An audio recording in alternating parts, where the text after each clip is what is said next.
So, let's talk about 101 Dalmatians.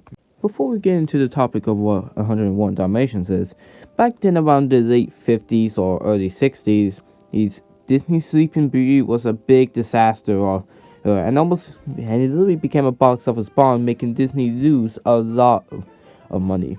I mean, not as much as Strange World, but enough as it is. But then in 1961, when Disney made 101 Dalmatians, it completely changed the scale of the money, as now it became a high-grossing film of over $215 million. And not only that, it became a pretty of a big franchise, by not only having a direct-to-video sequel, but also having two live-action films, including one of them having a sequel, and a few TV series and etc. And it really shows on how 101 Dalmatians actually saved Disney after the disaster of Sleeping Beauty, and starting to have a big cult following nowadays. So now that we're looking into the film that saved the Disney company, would I actually think that this film deserved to be the type of film that is the savior of the company? When you think about more of the story, you wouldn't say it would be the most interesting thing about the film, since it mostly starts off with a dog named Pongo who got him and his owner Roger to actually find someone in love, and then that's basically his entire point.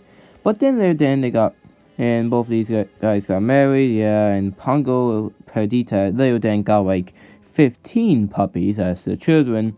But then later they got kidnapped by a woman named Cruella de Vil, who was trying to steal those puppies and use their fur as of course her clothing fur. So it's up to Pongo and Perdita to stop the Cruella de Vil until meeting up with some other types of pets, and even more than dogs who actually help along the way. And yeah, the plot isn't really the most best I can think of. I mean, sure, it does bring out the more engaging moments, but the plot doesn't do anything too much, since it's mostly about the main characters going from point A to point B in order to save their children. And that's about it. But,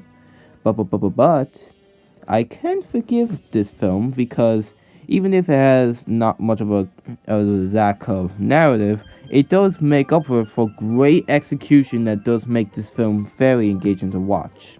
Since people that only try to watch this film are mostly for the actions, the characters, and some of the engaging scenes, and to bring out the emotions. And that's what actually makes 101 Dalmatians a very one-of-a-kind Disney films. It knows to take a bit of a weak concept and execute it very lively. And that's probably really what actually helps this film out. Well, the plot itself may not be as interesting as you commented this, but at least some other elements in the film can actually help you get the engagement that you will get along the way. The same can be said about the characters. Well, you may think them as generic tropes, and they kinda are, but at least the execution and the writing actually does help the characters to feel a lot more believable.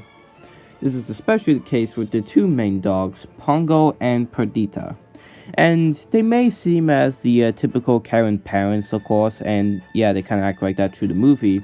But the more they go into their adventures into find their children, the more engaging as you see on how they actually do care about their children, like how they would literally fight back with the enemies, and actually show on how much they really care as type of parents you would see in these films. But they actually have some good intentions in them. So I'll give them credit that they're at least passable. But as for the humans, there is Roger, who is mostly a magician who isn't really the greatest at it, but at least he does care for the people that he loves the most. And for Anita, well, she is the wife of Roger. I can't help but feel like that. Doesn't she trust Cruella too much over Roger? I mean, when you think about whenever at times where Cruella will just mention about the puppies type of situation that they're in, she's mostly just signed over Cruella like she's her friend, though. And yeah, he is since I think middle school or college was it. But come on, on, you could at least just try more, damn it. But they're not the only main characters though, since there's also the nanny, who is actually a pretty caring type of maid. Well, yeah, she's a bit typical and all that, but she actually does show a lot more on how she cares about the people that she lives and how does she serve them. Mostly when they're trying to keep Jasper and Horace out the house, of course, even if she didn't really try much. And I also forgot to mention that Pongo and Perdita also have 15 children, which not many of them stand out, but there are some that actually do, like with Patch, who knows a lot about this series called Thunder and is a big fan of it, Lucky, who is mostly addicted to watching TV and often goes close up to it, and Raleigh, the fat one who's always hungry. And as for the villains, there was also Jasper and Horace, where they may seem like the typical comic type of evil duo. They actually are quite intimidating whenever they try to catch one of the puppies, of course. And then there's Cruella de Vil, who is honestly the most entertaining part of the film. Because, she doesn't really show up too much, which is kind of sad, but whenever she does, she actually does make the film to be fairly fun to watch, and actually has some extra comedy that has some of its funniest moments. Heck, I'll even say now, the comedy's pretty hilarious at times. Which it actually shows on how Cruella is one of Disney's better and more popular villains.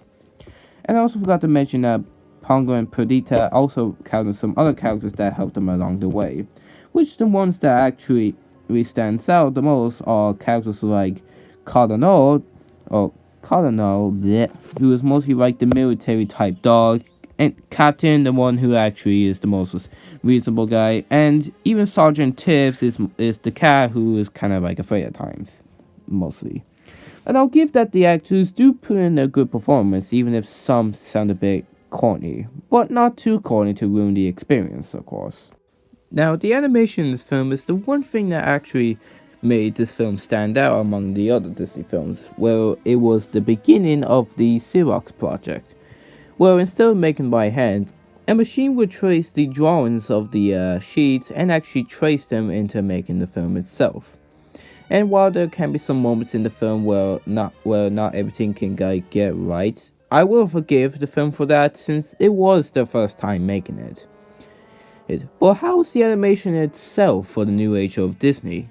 Well, it was actually pretty good, and even great. The designs, mostly on the humans, have a pretty of a decent detail look for the Xerox project, and I even would say the same for like the dogs and some of the animals where the designs are mostly counterpart to like the realism of the animals, especially in the character animation.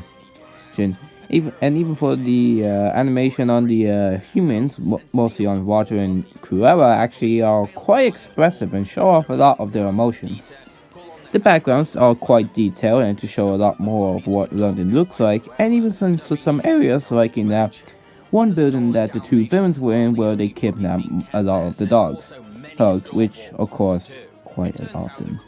But the one thing that actually stands out are the action scenes, since they are quite intense and actually puts the character in a fairly of a dangerous move where they're trying to hide from the villains or even get chased by Cruella whenever they try to escape from her. And most thing I got to mention is the use of the 3D models. And they even put that in with the Xerox project, which is mostly on the vehicles with Cruella and the other two villains. Yes, I can't believe I forgot that name. But I know that I know there's one criticism that people would start to find that there are some animation goofs where most of the time with the dogs that there are a lot more than just 101 dogs. Well, I can honestly forgive them for that, because can anyone really count that much when they're trying to animate? I don't know, it's just me, but it is what it is, and it doesn't really take the whole experience of the animation anyways. It is still great as it is. 101 Dalmatians was one of the bigger beginnings for Disney in a different type of age. And sure, the film itself, it has a plot that isn't really too interesting, but it does work up for it with some great execution with an in story. There's some very detailed animation. That was a good start for the Xerox project. Machines. Means the characters are very charming, and the action scenes can be quite intense. And I would say right now that if you just want to turn off your brain and just have a simple fun time with an anime film, then this is the one for you. And while it may have been the greatest film, it is still one of the better Disney films out there. And as it took I mean get bleh, I can't speak anymore. But good start for Disney. It also got a good start of getting the seal of good from your boy. Who even who gets to even know that some simple dogs actually did save a company that's so big?